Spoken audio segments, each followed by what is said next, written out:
Hey guys, today we're going to be talking about credit scoring models. Probably one of the very first things you learn about credit is that there are actually several different credit scoring models, and each scoring model has multiple versions, so it can get confusing really fast. You'll hear people say things like Credit Karma doesn't give you a real credit score, or that FICO scores are the only ones that really matter. But the truth is that these people are misinformed. So let me give you two simple guidelines that you can use instead to help simplify things. Alright, let's do it. Guideline 1 is that most credit scoring models consider the exact same factors. The only difference is that the factors are weighed differently depending on the model. Let's take the two most popular credit scoring models, the FICO 8 and the VantageScore 3.0. For both of these models, payment history and amounts owed are the two most important factors. For the FICO 8 score, payment history impacts 35% of the score and amounts owed impacts 30% of the score. However, for the VantageScore 3.0, payment history impacts 40% of the score and amounts owed impacts 34% of the score. As you can see, the differences are not too significant. An easy way to understand the difference is to imagine that you're in school and you write an essay, and two different teachers grade your essay. However, each teacher is given a slightly different grading rubric. So one ends up giving you an A, but the other gives you a B+. The essay is exactly the same, but since each teacher's grading rubric is slightly different, it results in a different grade.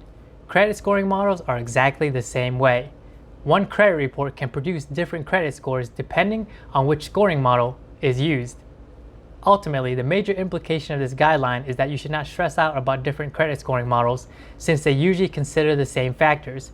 If you have good payment history and you have low credit card balances, you will most likely have good FICO scores and good Vantage scores.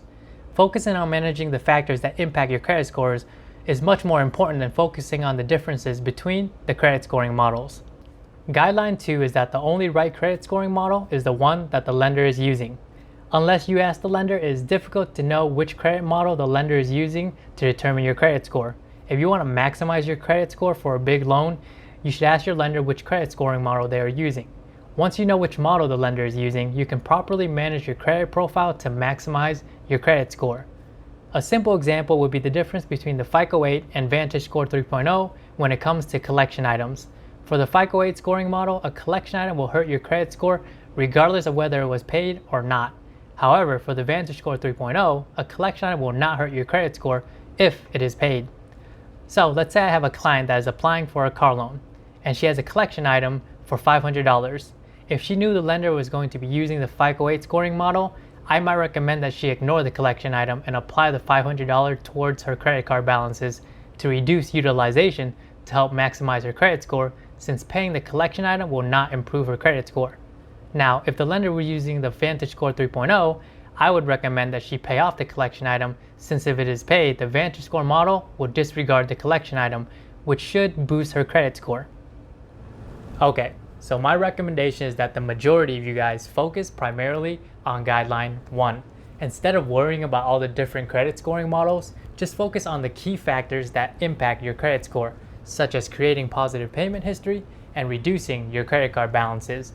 Managing these factors properly will ensure that you have a good credit score regardless of the credit scoring model. Guideline number 2 is only needed if you need to tweak your credit profile to maximize your credit score based on the specific credit scoring model that your lender is using. Alright, I appreciate you guys watching and hope to catch you on the rise.